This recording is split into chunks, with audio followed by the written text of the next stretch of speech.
ऐसे बोल दो, हेलो एवरीवन। आज हम बताने वाले हैं अपने डैडा की चोटू के बारे में। यहाँ लगी है। कहाँ लगी है? यहाँ लगी है।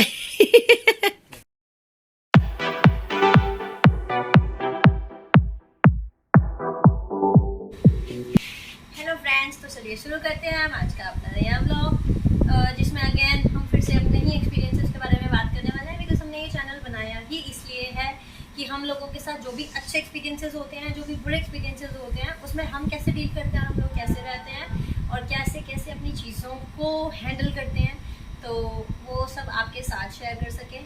सो आज का हमारा एक्सपीरियंस थोड़ा सा हेल्थ इशू से रिलेटेड है। एज 1-1.5 महीना पहले की बात है, रोहित स्टेयर से गिर गया था। तो उसको उसकी टेल बोन में इंजरी हुई थी। द बेस्ट पार्ट इज़ कि उसमें फ्रैक्चर नहीं हुआ था, बट येस इंजरी इस लेवल की थी कि वो पेन आज तक भी कंटिन्यू है। बट पिछले 1-1.5 महीने पहले की अगर हम बात करें तो कोविड इतना ज़्यादा लेवल का फैला हुआ था, इतना ज़्यादा स्प्रेड था कि कोई भी डॉक्टर नहीं मिल रहा था और कोई भी डॉक्टर पर्सनली फिजिकली विजिट पे नहीं मिल रहे थे।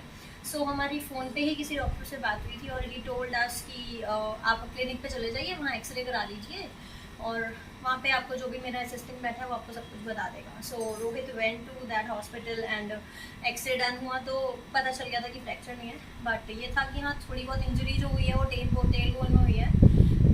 हमें नहीं पता था what tail bone is actually और कौन सी बोन होती है। हमने रोहित की इंजरी के बाद उस चीज़ पे इतना ज़्यादा सर्च किया, इतनी ज़्यादा चीज़ें गेन की, नॉलेज गेन की, तो हमने सोचा कि हम आप सबके साथ शेयर करते हैं। तो चलिए वो चीज़ें रोहित ही आपको बताने वाला है अपने साथ क्या क्या हो रहा है, क्या क्या नहीं हो रहा है। बट येस अभी प्रेजेंटली हम उस टेल बोन की इंजरी के लिए फिजियोथेरेपी पे जा रहे हैं, जो कि हमने घर में बैठ के डिस्कस किया था कि हम वो ही ट्राई कर लेते हैं, उससे होता है कि नहीं होता, बिकॉज अभी तक पेन में कोई भी रिलीफ नहीं था। तो चलिए Rohit will tell you all about that. Hope आप सभी बहुत अच्छे होंगे। मैं भी अच्छा हूँ। आज हम कवर कर रहे हैं टेल बोन इंजरी का टॉपिक।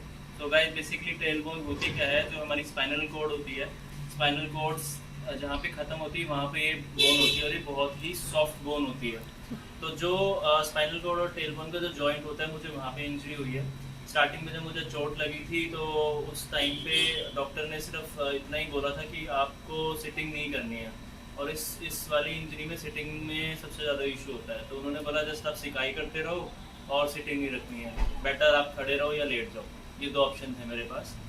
उसके बाद काफ़ी मेडिसिन वगैरह ली मैंने, पेन किलर्स में खाता रहा। फिर समवन टोल्ड मी कि आप आयुर्वेदिक होम्योपैथिक दवाई ले सकते हो, वो भी ली।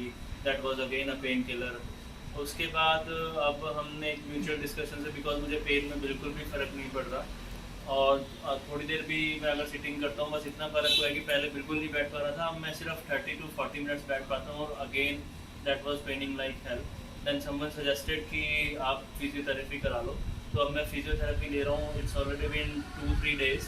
तो अब थोड़ा सा रिलैक्स लेवल सेट हुआ है थोड़ा सा। आइए अब हम टेल बोन के लिए डॉक्टर से बात करते हैं। डॉक्टर क्या बताते हैं, फिजियोथेरेपी वाले डॉक्टर। सो अभी हम लोग जा रहे हैं रोहित की फिजियोथेरेपी के लिए। अब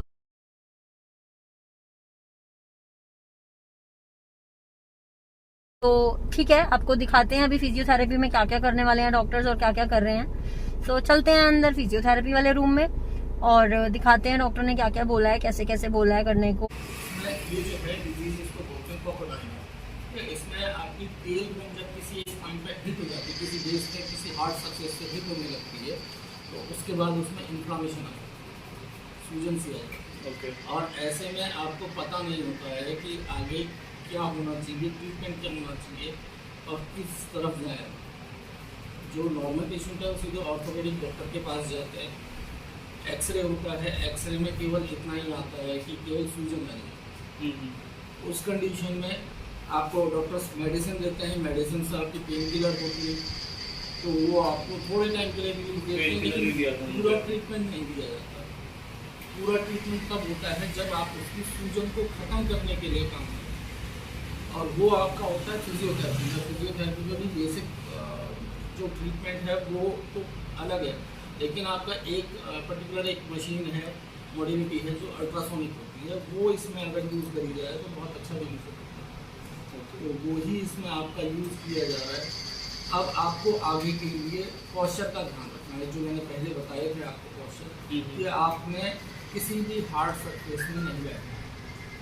हार्ड पे तो मैं नहीं बैठ रहा हूँ, बट हाँ समटाइम्स ये होता है जो आप बता रहे हो ना लॉन्ग पोस्चर, हाँ। उसमें जरूर हो जाता है। वो पोस्चर आपका थोड़ा सा अदरवाइज मैं सीट पे ही बैठ रहा हूँ। हाँ, बेड में बैठ करके काम नहीं करना है, हाफ लिंक पोस्चर में नहीं बैठना है आपको, ठीक है। ज़्यादा देर खड़े नहीं रहना है आपको। जिस चीज़ में भी बैठे हैं आपका एयर कुशन होना चाहिए।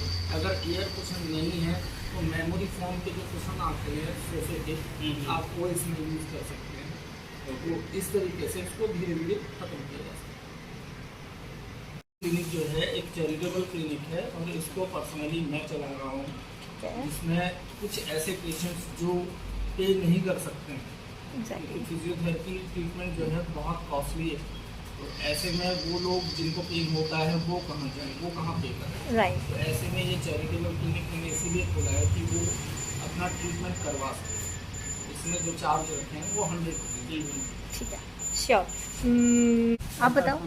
हाँ जी, अल्ट्रासोनिक अल्ट्रासोनिक, इससे क्या होता है? तो पेन को खत्म करने से। ठीक है, पेन को खत्म।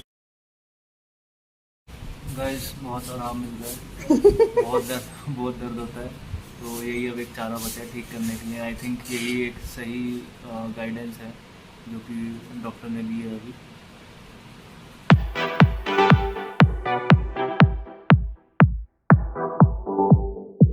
आप लोग सब जान ही चुके हैं व्हाट टेलबोन एक्चुअली इज, और आपने डॉक्टर की भी बात सुन ली होगी कि डॉक्टर ने क्या क्या बताया, क्या क्या नहीं बताया आपको। आई होप मेरे हिसाब से आवाज़ कम थी बिकॉज उस टाइम पे हमारे पास माइक अवेलेबल नहीं था और कुछ भी नहीं था। बट येस, घर पे रहते रहते भी हमारे साथ कुछ भी हो सकता है, सो बी वेरी केयरफुल। सीढ़ियाँ उतरते हुए, चढ़ते हुए, बी वेरी सेफ, बिकॉज इस इंजरी का होने के बाद हमें अहमियत समझ आ रही है कि टेल बोन और एक छोटी सी हड्डी में सूजन आने से भी कितनी ज्यादा हालत खराब हो सकती है। Just think guys, you are not able to sit and कितना कुछ झेलना पड़ता है जब घर में छोटा बच्चा भी हो और वो पापा नहीं आराम हो पा रहा है। दिल दुखता है, उसे उठा भी नहीं सकता मैं अभी, because very oftenly I try to take on my गोदी, बट बहुत पेन होता है यार। हाँ, तो बहुत ध्यान रखिए सब आप अपना, और जब भी कुछ भी प्रॉब्लम हो बिल्कुल सही एडवाइस ज़रूर लें, टाइम निकल ना जाए, बिकॉज हमने ऑलरेडी बहुत टाइम लेट कर दिया है। फिजियोथेरेपी अब स्टार्ट करी है घर में डिस्कशंस करने के बाद कि हाँ ठीक है हम फिजियोथेरेपी का ऑप्शन भी ले सकते हैं। बिकॉज यार कुछ भी ना राइट गाइडेंस मिल ही नहीं पा रही थी कि क्या उस टाइम पे माहौल ऐसा था, माहौल एटमॉस्फेयर वाज लाइक दैट कि नो वन लॉकडाउन का टाइम था, 2 o'clock सब शॉप्स बंद हो जाती थी, क्लिनिक्स बंद हो जाते थे, उस टाइम पे कोई ऑप्शन अवेलेबल नहीं होता था। इवन दो हॉस्पिटल्स में भी सिर्फ कोविड ही चल रहा था उस टाइम पे। राइट। सो बस बार बार यही है कि हम लोग अपने एक्सपीरियंसेस आप लोगों से इसलिए शेयर कर रहे हैं कि हमारे साथ जो चीज़ें बीत रही हैं और हमें जिन बारे में नया पता चल रहा है या हमारे लिए वो चीज़ें बिल्कुल नहीं है, हम लोग वो आप लोगों के साथ डिस्कस कर पाएँ और आप लोगों के साथ वो चीज़ें अगर घटती हैं, भगवान नहीं करे ऐसा किसी के साथ हो, बट अगर हो तो आप लोग पहले से अलर्ट रहें, अवेयर रहें। सो अभी के लिए, आज के लिए इतना ही। Bye bye. Take care. Stay safe. Stay home.